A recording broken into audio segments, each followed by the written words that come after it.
The convoy truck shuddered over frost-heaved gravel, and the young German private felt the jolt climb through his boots. Dawn in Iowa came pale and clean, the May air sharp with damp earth and the green smell of corn just pushing through. Behind him, the engine of a GMC CKW 2.5-ton truck muttered without strain, a six-cylinder hum bred for patience. He had watched supply columns in Tunisia choke for lack of fuel. Here, a single motor pool looked like a regiment on parade. Karl Brandt, Gefreiter, Afrika Korps, kept his hands clasped between his knees, the chain at his wrists reminding him this was no ordinary ride. A year earlier, he had crouched behind an 8.8-centimeter gun near Bizerte, the sand hot enough to blister his palms. He remembered the wind that salted every breath with grit and the metallic taste when American artillery found him. When the order to surrender came in May 1943, he felt less shame than relief. At an American staging camp, he learned the first disorienting lesson of captivity: efficiency without hatred. On the Atlantic crossing, crewmen said shipyards were tossing Liberty ships into the water faster than torpedoes could be made. 3 every 2 days, one claimed. Even half true, the math made U-boat triumph feel like theater. The hull throbbed forward, an iron statement about capacity. He learned the American word for that confidence: routine. Now, as the truck topped a low rise and the barbed wire outline of Camp Algona lifted from ground fog, that routine appeared on land.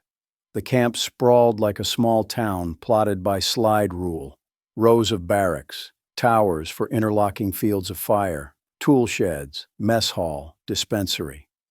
The scent of anthracite, drier than ship diesel, rode the air.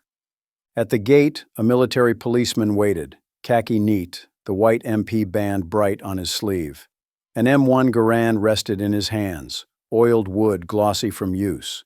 Karl knew its reputation: semi-automatic, 8 rounds on a clip that sprang free with a soft ping. Those numbers had sounded like boasting, 40 accurate shots a minute in practiced hands. But the casual way the sentry carried the rifle suggested ordinary kit, not privilege. The truck braked with a hiss. Prisoners climbed down into the chill and onto soil black as cake. A sergeant read their names in quick English, ticking boxes without ceremony. Behind him, the camp continued: infirmary, canteen, theater, library. A translator laid out the rules: no escape attempts, no sabotage, work details on local farms, pay to canteen accounts, treatment per Geneva articles. This was policy, not mood. Karl listened, uneasy at the mismatch between expectation and fact. He had prepared for thin soup and cold barracks, the punishment owed a beaten enemy. Instead, coffee drifted from the mess and a cook whistled 3 cheerful notes. The first guard to meet his eyes looked barely older than Karl. "You'll get breakfast soon," the boy said, then blushed at his own kindness. They shouldered kit and marched toward a long barrack whose windows gleamed with condensation. Beyond the secondary fence, trucks idled in a row like cattle nosing rails. Karl thought of North Africa's shortages, of cannibalized axles and boots worn thin. Here, engines idled because the schedule demanded it. Waste, he would have called it yesterday. Today the word felt imprecise. Inside, the barrack smelled of soap and coal heat. Bunks in 2 tiers, blankets folded with quartermaster neatness, a pot-bellied stove ticking as it cooled. When the bell rang, a plain iron clapper, Karl received a tray heavy with eggs, potatoes, and coffee strong enough to bite. He ate in silence, testing the idea that generosity might be a weapon. Somewhere past, the towers lay fields needing hands. The war, the sergeant said, required corn almost as much as bullets. Karl swallowed the last bitter mouthful of coffee and felt the world tilt again. The lines of wire, the paved road, the idling trucks, the rifle carried like a tool, all of it fit together. He had expected to meet hatred at the heart of the enemy. What he met was order, and a decency that looked suspiciously like strength. He did not admit it yet, but the first grain of certainty slipped the moment the truck rolled through the gate. Something had begun here, in coffee steam, in clean geometry, in the hum of routine, that no speech in Africa had prepared him to resist. Morning settled over Camp Algona like discipline. By 7, the steam pipes ticked and the pot-bellied stove exhaled a faint breath of coal. Carl woke to the scrape of boots on floorboards and a whistle outside, 3 brisk notes that sounded like a factory bell. He had slept without dreams, and the honesty of that rest unsettled him more than the wire. They formed by twos for the first roll. A sergeant counted them with the same rhythm he counted tools, one eye on the clipboard, one eye on the perimeter. The translator, an older prisoner with merchant's English, repeated the day's schedule: medical inspection, clothing issue, orientation, then farm details once weather held. "You will be treated in accordance with the Geneva Convention," the sergeant said, pronouncing the words like a recipe. Carl could not decide if it was trap or custom. The infirmary smelled of carbolic and soap. A lieutenant with a stethoscope checked lungs and tonsils and noted shrapnel scars without comment. They were issued denim and wool marked PW in broad letters. An MP with a farm boy's face handed over mittens. The camp handled necessities with a craftsman's pride, as if the work itself were creed. Breakfast confirmed the rule. Carl stood before a tray bright with eggs, potatoes, toast, and coffee that steamed from tin mugs. He had eaten ersatz for years, chicory burned to bitterness, black bread thin as paper. Here the line moved quickly, a corporal counting sugar like a quartermaster issuing ammunition. Geneva, he remembered, required rations equivalent to depot troops. He had assumed the clause breathed only on paper. It breathed here. Orientation followed in a recreation hall that doubled as theater. The officer in charge, Captain Ruth Ellis of the 7th Service Command, spoke from a platform built for concerts. Her voice was efficient rather than hard. She outlined the purpose: hold securely, use labor legally for non-military work, return men at war's end. Algona, she said, was designed for roughly 3,000. Some months it held less, some more. Behind her, a bulletin board offered a library, a choir, even English classes. The strangeness sat warm in Carl's stomach beside the coffee. Outside, wind slid under his collar with the honest bite of the Midwest. From the far fence came the cough of engines. A line of GMCS idled while a corporal supervised inventory. Metal on metal, paper on clipboard, the hum of a system that wasted little except time. He tried to despise it and failed. Nearing noon, they were shown the canteen: tobacco, soap, stationery, prices posted in block letters. Prisoners would earn canteen credit for farm work, no cash, at rates laid out in a typed sheet. Carl read without comment. He had heard that farmers sometimes brought sandwiches to the fields, that children offered apples to men in jackets marked PW. On the pier, such stories had sounded like fantasy. Here they felt like forecasts. At noon, the mess served stew and a slice of pie that made conversation stop. Hans Vaker, older and dry-eyed, chewed and said quietly, "A golden cage." He meant rules that held like joinery, kindness bounded by procedure, fences as straight as morality. Carl nodded because the words fit. In the afternoon, a guard led a small group along the inside fence to show boundaries. Beyond the wire lay county roads, then farms, then towns with names the translator pronounced like poetry: Whittemore, Irvington, Burt. "You will work where needed," the guard said. "You will not touch machinery without instruction. You will be paid in credits. You will be safe." It sounded like doctrine rather than mercy. Evening brought the small human habits that make a place tolerable. Some men played cards, some wrote letters that would be shortened by censors, some simply stared at their hands as if they were new. Carl tried to picture a winter here and found he could. Sleep came quickly. His last thought before the room folded into darkness was that a system built to win a war had somehow made room for ordinary sleep. That felt like power of a different kind. The road beyond the wire was a straight gray ribbon, and the truck that carried Carl out to the fields breathed warm diesel into the cold. He sat on a plank bench with 10 other men, his cap pulled low, the wind crawling down the back of his collar. When the truck stopped at Earl Thompson's place, the world resolved into ordinary shapes. A white farmhouse with a porch, 2 timber silos, a field of dark soil combed into neat rows. A boy in a wool cap watched them from the steps as if they were a traveling circus, unsure whether to wave. The guard spoke briefly with Earl and checked his roster. The rules repeated themselves like liturgy: non-combat labor only, no machinery without instruction, credit to canteen accounts at 45 cents an hour, discipline maintained by transfer rather than violence.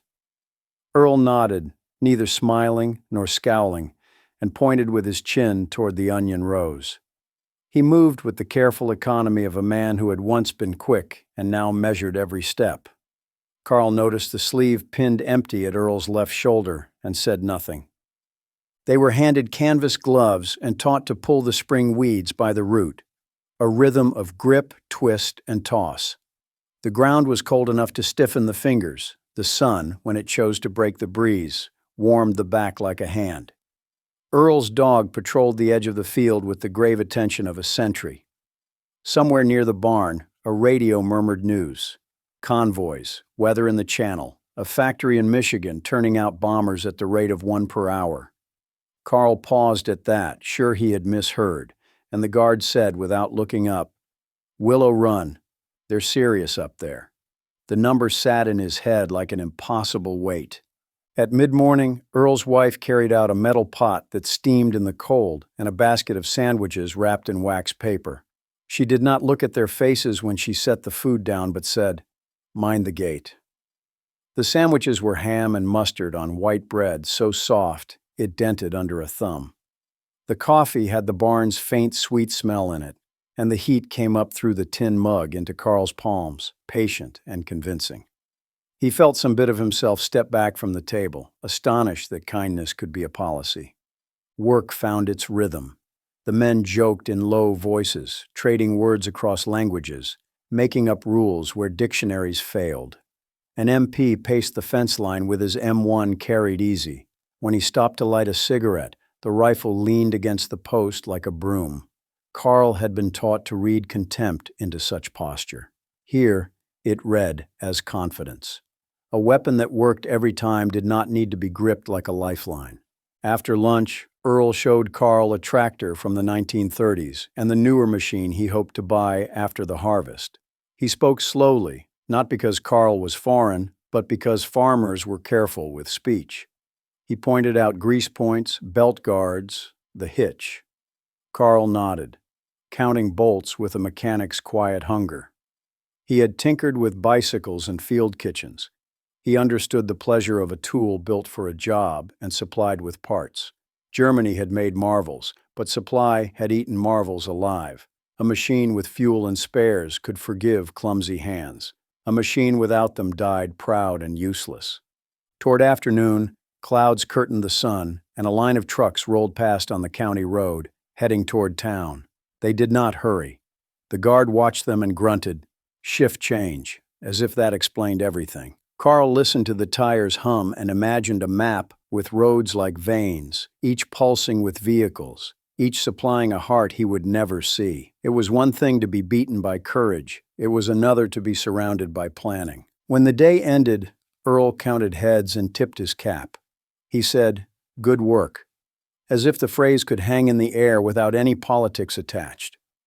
The boy on the porch had moved closer by then. He stared at Carl's jacket with the PW letters and asked, "Do you have snow in Germany?" Carl said yes, and thought of Saxony, of a winter field where he had trudged behind a horse to break ice in a trough. He climbed into the truck with the weight of the day in his shoulders and the warmth of the coffee still holding in his hands. Back at camp, the canteen bookkeeper wrote the credits into a ledger with a pen that scratched like a cricket. The line moved, the stove exhaled, a choir in the recreation hall found its pitch. Carl lay on his bunk and listened to the building settle. If this was a cage, it was one built by carpenters who loved square corners. He turned his face to the blanket and let sleep take him like a gentle order. Before sunrise, the motor pool breathed like a living thing. Carl followed a work detail past a row of trucks idling at low rumble, exhaust drifting pale in the cold. The lead corporal carried a clipboard and a pencil sharpened to a needle. He stopped at each vehicle, tapped the hood twice, and read off numbers that sounded like serials. A grease gun squeaked. A wrench rang on steel. Somewhere deeper in the shed, a battery charger ticked like a metronome. The routine had no drama and all the power. The guard waved Carl closer to a deuce and a half and said, GMC CCKW, 2.5-ton 6x6. He thumped the fender with affectionate pride. 500,000 like this. More, he said it, as if 500,000 were a simple measurement, like acres or bushels. Carl rested his palm on the cool metal and tried to imagine the miles these trucks would cross, the bridges they would not break, the frozen roads they would make passable by wearing them down with pure traffic. In North Africa, he had watched a company lose a day to a broken axle. Here, a broken axle felt like a paperwork problem. The corporal opened the hood. The inline six lay in the bay like a promise. Carburetor accessible, plugs reachable without scraped knuckles, belt so plain a farm boy could trace their path in the dark. A crate of spares sat open on a bench. Filters, gaskets, fan belts, and paper sleeves, each stamped with numbers that matched the maintenance log. The guard scratched his neck and said, Turnovers at 1,400. You'll see these all day. It was not bragging. It was inventory. When the trucks rolled for town, Carl rode in the back. The benches were slick with wear, and the canopy snapped as wind worked its seams. The convoy moved at an unhurried pace, almost slow enough to insult urgency, and yet everything arrived on time. He had learned the word that governed the Americans: schedule. It was painted on chalkboards and typed on mimeographs. Men obeyed it the way soldiers obeyed rank. Past the fence line, the county road cut through fields slick with morning. Another motor column crossed at the intersection, and for a minute the two streams of vehicles braided, then separated without a horn. Carl watched the drivers glance at watches and clipboards, nodding into their day, and felt the old desert world recede. He had once believed speed and daring were the heart of war. Here he saw endurance lift its patient head. At the cannery, the trucks queued like cattle. Forklifts whined. The smell of tomatoes rode the steam from the roof vents, acid-sweet and warm. POWs unloaded crates, while a foreman in a cap marked weights with a carpenter's pencil. In a corner, an MP leaned his M1 against a post and helped roll a drum onto a dolly, shoulder down, work first. Carl caught himself grinning at the ordinariness of it, at the way a rifle could be both a sentinel and furniture. On the ride back, the guard let the canvas flap fall open. The wind tore at the gap and the country unfurled. Town water tower, a schoolyard, a line of men at a feed store, then another motor pool fenced with chain link, trucks nosed in like horses. Carl tried to count and lost the thread. He remembered a statistic from orientation, millions of trucks in Army service, and realized the number had not been meant to impress. It had been meant to describe the weather. You did not marvel at wind. You planned for it. By afternoon, the sky had cleared to a hard blue. The convoy paused at a rail crossing while a freight crawled by with flat cars stacked in careful geometry. Crates bore stencils, engines, tires, field kitchens. A brakeman in a cap lifted 2 fingers to the guard, and the guard lifted 2 fingers back, an exchange as old as labor. Carl watched the train stretch and stretch until his sense of scale slipped. When the tail passed, the world felt slightly larger. Back in camp, the motor sergeant logged fuel drawn, miles run, parts replaced. He wrote neatly. He did not seem to hurry, and yet the day fit exactly between reveille and retreat. Carl sat on the barrack step and listened to the truck settle into silence, metal pinging as it cooled. Hans lowered himself beside him with the careful bone creak of a man older than he looked. In Africa, Hans said, we had good machines, sometimes the best, but rarely 2 of the same. Rarer still, parts he nodded toward the line of CCKWs. This is not about machines. It is about sameness, never running out. The evening bell carried across the yard. Somewhere, a choir found a chord. Somewhere, a cook banged a ladle on a pot. The day's numbers sorted themselves in Carl's head. 500,000 trucks, schedules like clocks, spares and crates waiting for hands, and made a meaning he could not yet name. He rubbed a thumb over the splinter raised on the bench and thought of an army moving forward not as a thrust, but as a tide. Steam feathered from the mess hall vents. Carl stepped into line with his tray level, the tin hot against his fingers. The cooks moved in a practiced cadence: ladle, scrape, move. Eggs, potatoes, toast, a spoon of gravy, coffee poured black without apology. Orders, not moods, set the rule. POW rations matched American depot troops. On paper, it seemed a promise someone might forget. No one here did. He sat by a window where frost made fern patterns.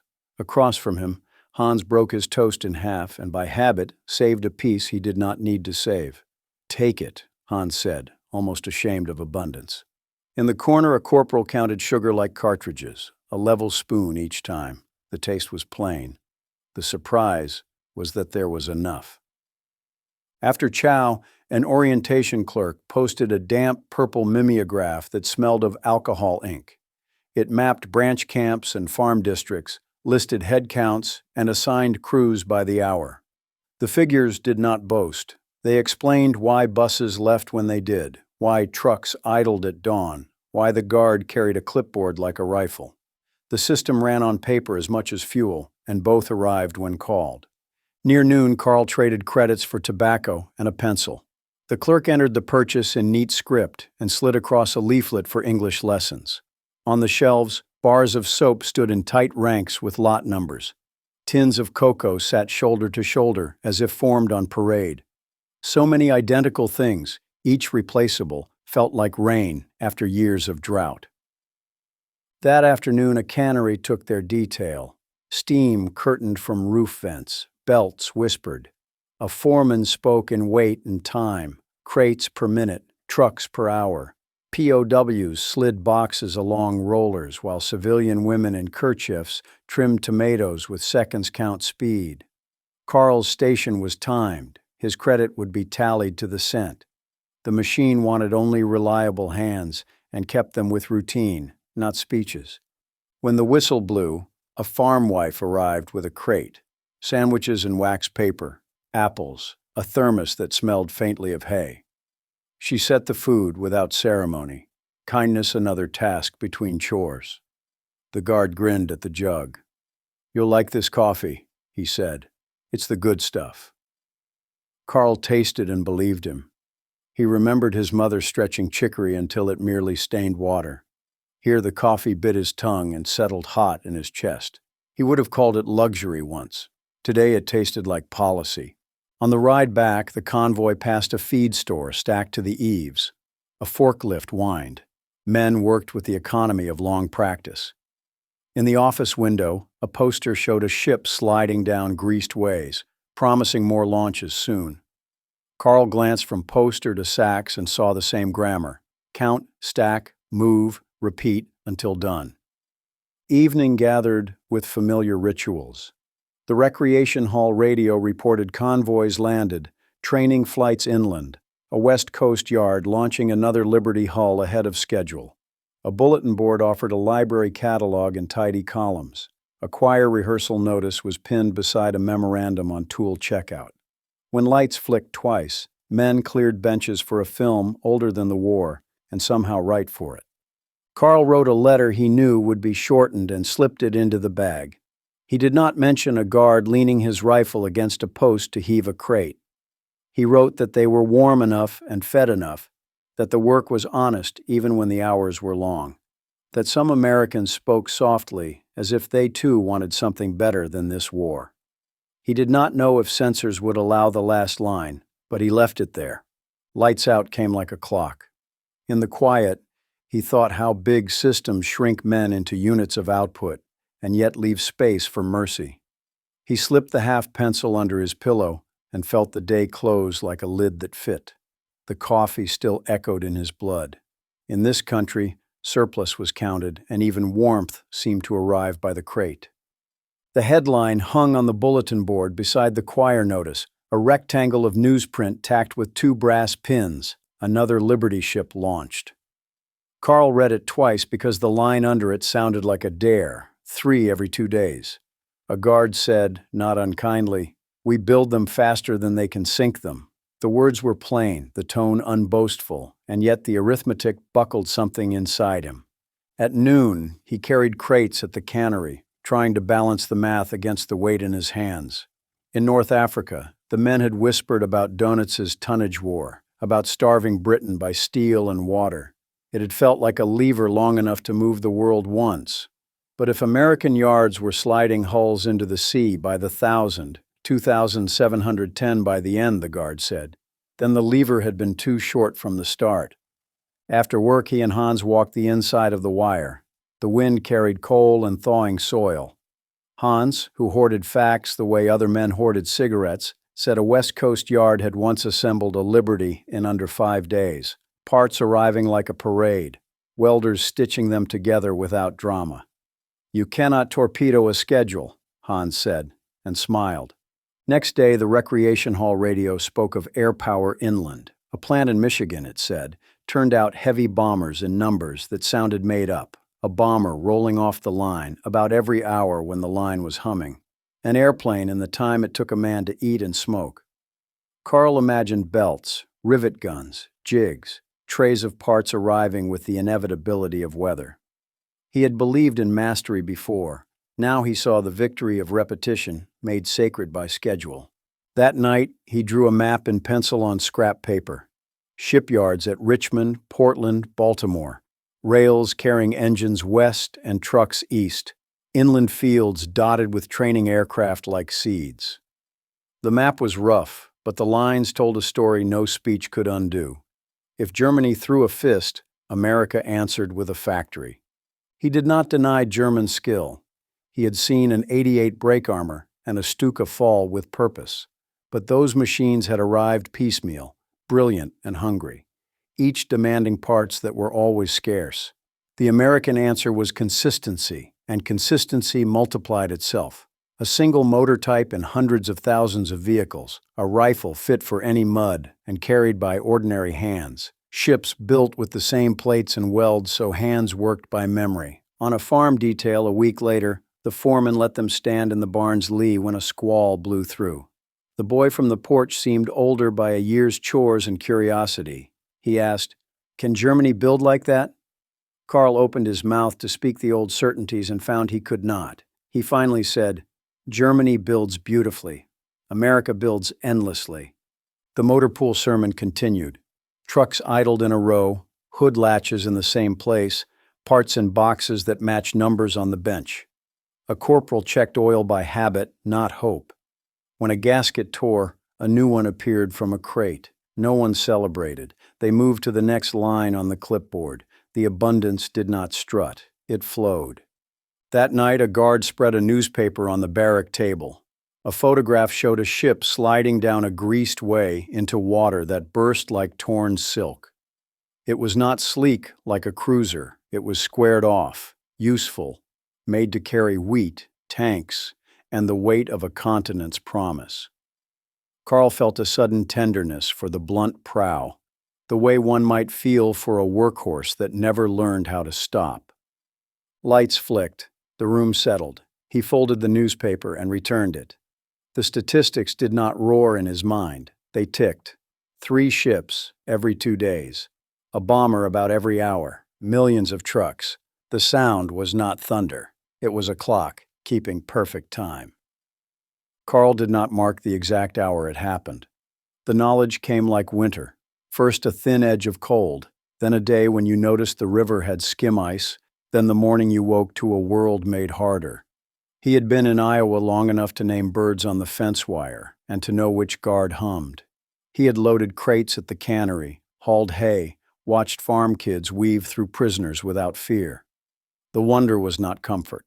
It was how quickly decency became routine. He collected numbers like charms, trucks by the millions, tanks and self-propelled guns by the tens of thousands, aircraft by the hundreds of thousands. A guard with grease on his sleeve said the country would push out roughly 300,000 warplanes before the end. He read tanks and gun carriages would pass 100,000. The digits were cold. Their meaning was final. He wrote numbers in pencil on scraps that once wrapped machine parts. In another pocket, he carried words. Willow Run, a bomber roughly every hour when the line sang. Liberty ships, 2,710 launched, a merchant fleet built while fighting a war. Victory ships, faster, following behind. The list felt like a litany. He did not know whether to pray with it or resist it. On Sundays, the chaplain spoke briefly, then sat to let men sing. The voices were plain, the harmony untrained. Hans, whose faith was order, did not sing, but afterward he told Carl of a statistic he had found in a stateside magazine at the canteen. Axis POWs across America, fewer than 1% slipping under the wire, most caught after a day or two and returned by local police. The story sounded like a parable about scale. Work details changed with weather and orders. In July, the onion rows ran white with blossoms. The air smelled sharp and green. An MP taught Carl a knot that would not slip when wet, then walked the fence line, spinning his M1 by the trigger guard, a casual habit in any other army. The rifle never failed. The habit survived because the machine forgave it. One afternoon, a thunderhead rose and pressed the light out of day. The foreman shouted storm and the field emptied like a drill. The convoy threaded past a siding where flat cars stood with crates stenciled engines and rations. He felt again that his mind had been turned into a yardstick too short for what he measured. He did not forget German courage or skill. In the desert, he had seen a machine gun team stay on the gun until the barrel glowed. He respected both the enemies who'd fought him and the allies who now fed him. What he could not now imagine was how courage alone might dam a flood. That night, he wrote the phrase he had been circling for weeks. After I became a prisoner and saw behind the scenes, I realized the war was lost. He did not mean the front would collapse tomorrow, or that Berlin would surrender before the leaves turned. He meant that victory had become a program, and that programs, once started here, finished themselves unless men decided otherwise. It was not despair. It was an armistice with reality. He folded the scrap and put it with the others. Outside, trucks ticked as they cooled. Somewhere, a radio spoke of beaches and hedgerows. Somewhere, a ship slid into water and made the sea briefly bright. He closed his eyes and let the arithmetic carry him. In Iowa, the numbers did not shout. They accumulated until they became the weather. Earl Thompson measured mornings by chores, not clocks. He walked the fence row to check winter damage, right hand dragging a stick through tufted grass, left sleeve pinned where an arm had been. The POW truck arrived on time, punctual as weather. Carl jumped down with the others, waited for names, and followed Earl's nod toward the tomato rows. The ground held yesterday's rain, black and willing. Earl's son had been killed at Salerno, a fact the town mentioned softly and then put away. Work did the rest. The men learned Earl's pace. No shouting, no wasted steps. A farmer's economy that treats minutes like seed. By mid-morning, he had them thinning rows, teaching by showing. Not too close, he said. Plants need room to breathe. The guard watched from the lane, M1 on his shoulder like a handled tool. At 10, a thermos and sandwiches came from the farmhouse. Earl's wife set the crate on a stump and said, "Eat while it's hot." She left. Carl lifted the lid and met coffee he felt in his ribs.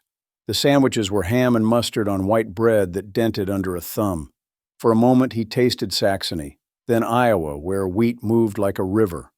Earl hired POW crews because the war had taken men.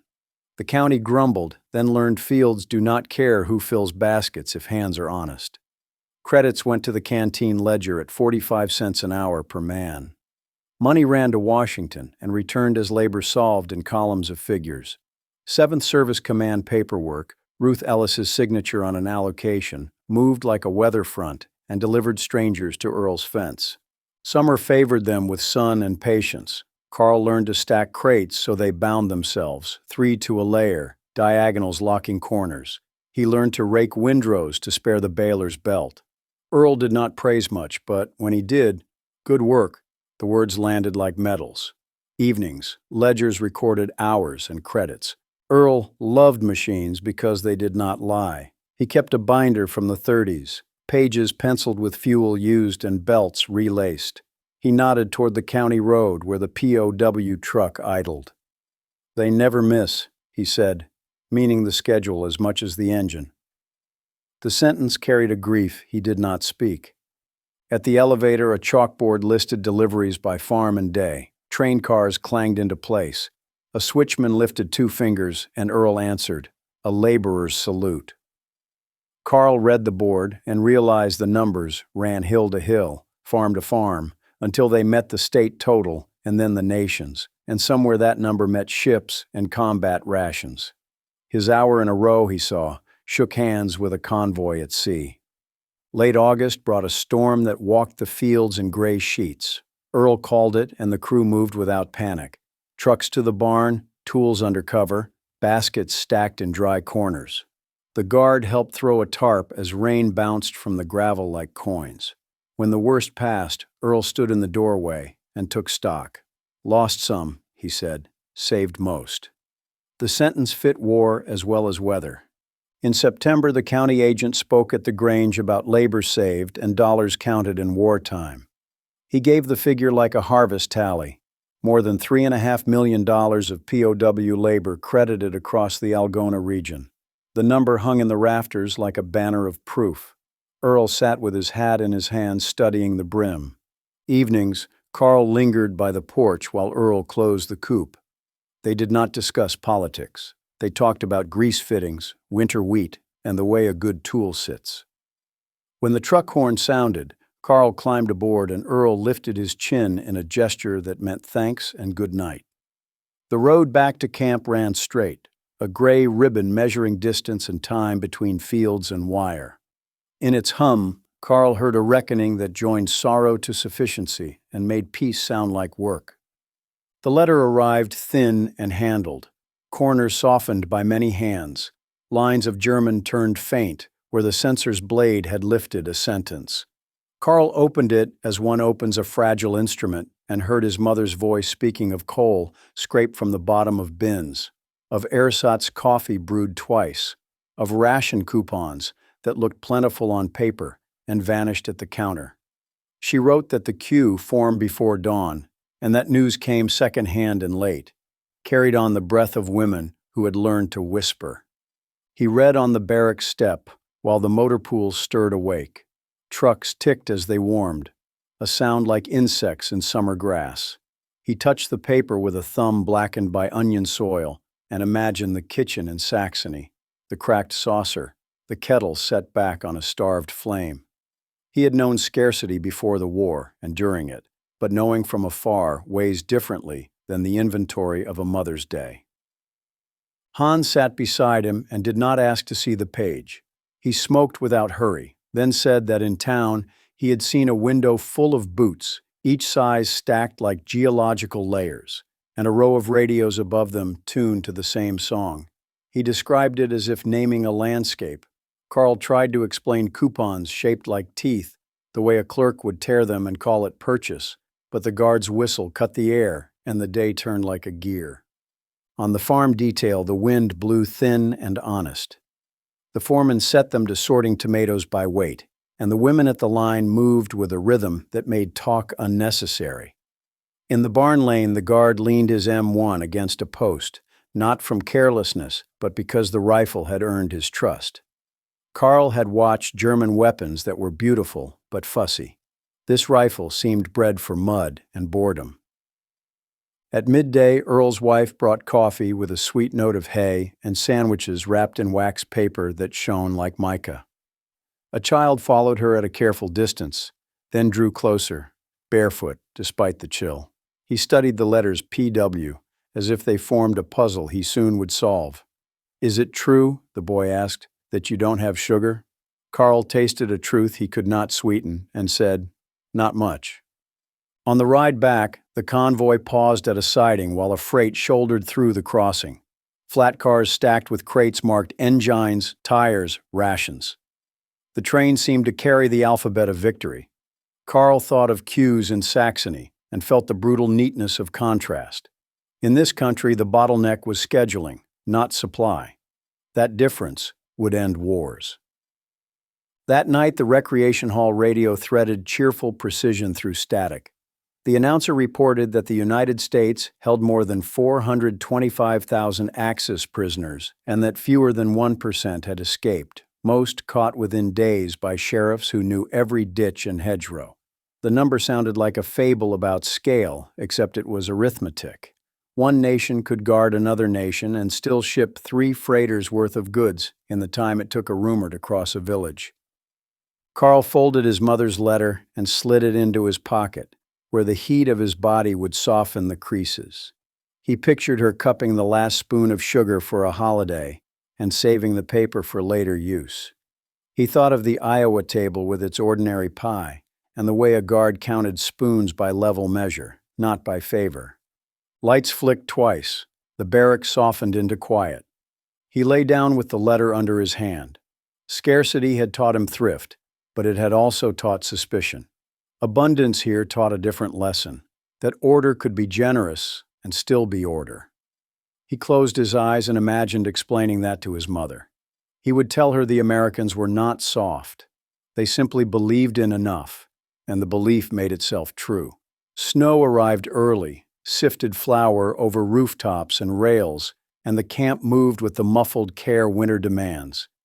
In a shed by the fence, 6 prisoners bent over frames of wire and lath, hands powdered in gray dust. They carved a nativity, figures near half-life size, Mary with her bowed head, Joseph with a carpenter's patience, shepherds, angels, and a donkey whose long ears made the men grin despite themselves. Barbed wire, coaxed soft by pliers, became bone. A skin of concrete, smoothed with trowels and hands, became flesh. They worked by rule and by feel, as if schedule and prayer had agreed on a truce.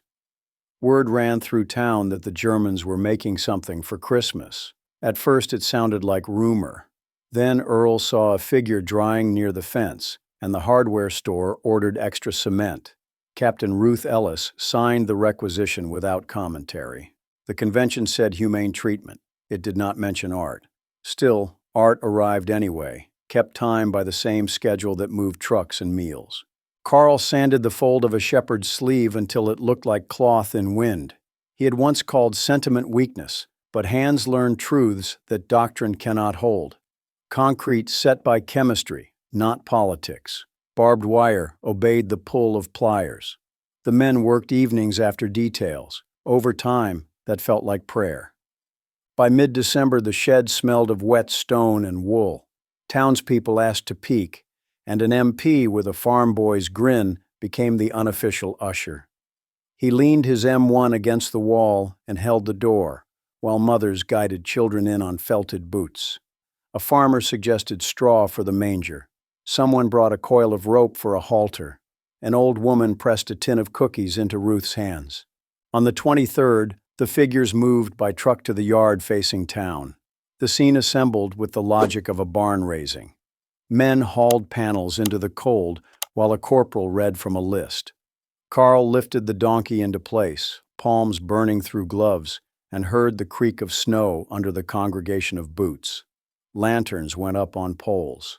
The sky sharpened to a blue that hurt to look at. Dusk collected in the wire. People came, farmers in heavy coats, women in scarves, small faces peeking between collars. The chaplain spoke briefly about peace that does not wait for signatures. A caroler's note wavered, then found pitch. For a moment, the camp became a town square with inconvenient fences. Carl stood back and watched faces shift from curiosity to a soft gravity he recognized from church at home. He thought of his mother's letter, the empty bins, the thin coffee, and tried to reconcile that hunger with this abundance of regard. He could not, so he let the two truths rest, side by side. Hans, who had called the place a golden cage, wiped dust from his fingers. "Strange, yes?" he said. Carl nodded. The scene belonged to a story older than uniforms. The figures would outlast weather, and perhaps even memory, concrete hardening toward a future he could not see. The cold pressed deeper. A volunteer handed out cups of something sweet and hot. The guard who had held the door tucked his hands under his arms and rocked on his heels, trying not to show the ache in his fingers. Ruth stepped close enough to be heard over the hymn. "Thank you," she said to no one in particular, and to everyone. When the hymn ended, the town did not immediately leave. People lingered, as if warming themselves at a fire they could see only with their hearts. Then boots began to move, tires hissed on packed snow, voices faded. Carl stayed until the lanterns guttered. The wind rose and made a low wire song along the fence. He listened and felt a quiet knowledge settle. The enemy across the wire wanted the same night, the same silence, the same hope. He walked back to the barracks through the cold, passing the motor pool asleep under frost. The schedule would wake it in the morning. War would go on. Yet tonight, the sum was different. March came as slush and thaw, the yard soft under boots and the trucks wearing gray skirts of mud. Orders moved through camp like a weather front, prepare for transfer. Barracks lists were posted, duffels laid out, the choir pinned a last song on the board. Carl stood at his bunk and rolled his kit with the same care he had learned for tools. He touched the letters, the pencil nub, the folded scrap that said the war was lost. At dawn, they formed by twos. Captain Ruth Ellis walked the line with a clipboard, checking names that had become faces. She had run labor like a machine and mercy like a policy. Now her signature moved men east. "Good luck," she said, and it sounded like a blessing from someone who did not deal in blessings. The convoy reached the station where a troop train waited in steam. Iowa slid past. Water towers, elevators, church spires, fields the color of sleep. Men spoke in low voices about farms, wives, and engines that started the first time. Guards watched with the easy vigilance of practiced success. At Fort Riley, the routine wrapped them like a coat. Intake, inspection, carbon forms, a mess line that bent and straightened with the hour. An officer ticked boxes and directed them toward trucks for the next leg. The same trucks, the same parts, the same grease under fingernails, the same schedule inching forward as if pulled by a winch. They went east again, across rivers holding broken ice, and into a spring that smelled of creosote and rain. At Fort Eustis, the air tasted of tide water, and gulls wrote lazy loops over warehouses. The motor pool spoke the same language, CCKWS in ranks, clipboards, fuel logs, an armorer changing a firing pin with the ease of peeling an apple. Here the camp processed men for ships. A chalkboard listed names and departures. The chalk dust felt like a countdown. On the day his number came, Carl climbed a gangway behind a file of uniforms and prisoners, all traveling in the same machine called demobilization. The ship was a victory, faster through the water than the square Liberties, built when the first lesson had already been learned. Below decks, the air smelled of paint and oil. Bunks stacked 3 high. A pipe ticked in the wall. Somewhere, a fan hummed like a patient heart. He lay with his duffel under his knees and felt the slow shove of harbor become the long pull of ocean. On deck, he watched cargo booms swing, hawsers fall, tugs pivot them to the channel. A boatswain's whistle cut the air with a note that belonged to docks in every century. A guard pointed off the stern and said, "She'll make good time." He meant the ship. Carl heard the country inside the sentence. Good time had been the American art. The Atlantic again, but different. Last time he had crossed as captured cargo. This time he crossed as a ledger entry being returned, the war's arithmetic resolving toward zero. He thought of the Iowa fields and the quiet faces around the nativity, of Earl's simple nod, of Ruth's efficient thank you. He did not yet have words for what had changed in him. He knew only that the enemy had treated him as a man, and by doing so had explained its victory. The wake spread in two clean furrows. Watches changed with the clock, not the mood. Meals arrived, numbers matched, the sea lifted and fell. Near dawn, he woke to a different motion and smell. Land ahead, engines throttled back, the ship feeling its way into a harbor where cranes stood like herons. Announcements crackled, names were read, the line formed by habit. They would go to Camp Shanks, papers would thicken, trains would move again, and soon the Atlantic would be behind him the way Africa was behind him, still visible in mind, already turning to lesson. He tightened the strap on his duffel and stepped into the line. Somewhere an unseen whistle blew, calling a schedule to life, and Carl answered by moving one step forward. Years later, a traveler stepped into the museum at Algona and found the Nativity waiting in quiet light, concrete figures steady as if the world could no longer shake them. Children passed, and the guide recited facts. The camp held thousands, prisoners worked farms. A handful carved these faces from barbed wire and mortar in the winter of '45. The traveler read plaques that spoke a language Carl knew by heart: schedule, capacity, fairness enforced by rule. The United States had held about 425,000 Axis prisoners and lost fewer than 1% to escape. Most were fetched back by sheriffs who knew their roads. Factories poured out roughly 2.4 million trucks, more than 100,000 tanks and self-propelled guns rolled. 300,000 warplanes filled airfields like sudden flocks. Shipyards launched 2,710 Liberty ships, then faster Victory hulls behind them. To a modern ear, they may sound like museum numbers. Carl remembered them from inside, not thunder, but a clock that never skipped. He remembered how a schedule could be a weapon and how generosity could be policy without becoming weakness. He remembered coffee poured by a woman who had lost a son and a guard who leaned his M1 to lift a crate. He remembered the scrap he carried. After I became a prisoner and saw behind the scenes, I realized the war was lost. The traveler stood before Mary and Joseph and considered how that sentence could be read two ways. Germany had been defeated by production and planning and the relentless sameness of parts. But something else had also won, an idea about people. The convention's promise of rations equal to depot troops had not stayed ink. It became eggs on a tin tray, coffee that bit the tongue, mittens handed to cold hands. That choice, multiplied in mess halls and motor pools, reached farther than any pamphlet. Carl's life after repatriation followed the humble arc of many defeated soldiers. He worked, he married, he kept a small shop where he repaired bicycles and sharpened saws. In the back room, he kept a notebook full of clipped notices and figures he could not bear to lose. When he opened it for a grandson, he turned pages the way some men turn prayer books. He would point, "This is the ship count. This is the factory that rolled a bomber about every hour. This is the truck I rode, the GMC-C CKW, made by the hundreds of thousands with parts you could find anywhere." Then he would close the book and tell a story that did not need numbers. He would say, "A farmer with an empty sleeve nodded thanks at day's end, and a captain with a clipboard spoke like a metronome, but meant mercy."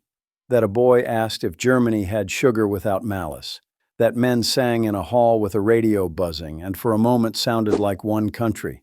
The traveler moved to a final case, a ledger showing hours worked, credits tallied at 45 cents an hour, signatures neat and similar. Beside it, a grease-darkened maintenance log spelled an ethic: change the oil, replace the belt, note the serial, move to the next truck. Across a continent, similar ledgers added up to victory. An impossible comparison returned. A single American yard launching several ships in a week, more steel in days than some enemies could lift in a season. Time itself had become a weapon, and democracy owned it. Outside, the wind off the field still smelled of earth and fuel. The traveler turned toward town, passing the water tower and the grain elevator that had anchored Carl's first Iowa mornings. Industrial totals and quiet mercies walked beside him like two veterans who did not need to speak. He thought of the boy's question, "Do you have sugar?" and of Carl's answer, and of how abundance, multiplied by principle, became strategy. In Iowa, Carl realized Americans wanted peace, just like he did. The arsenal had proved it by capacity, the people had proved it by conduct. If there is a secret, the traveler thought, it is this: numbers win the war, and the way you treat the defeated wins the world that follows.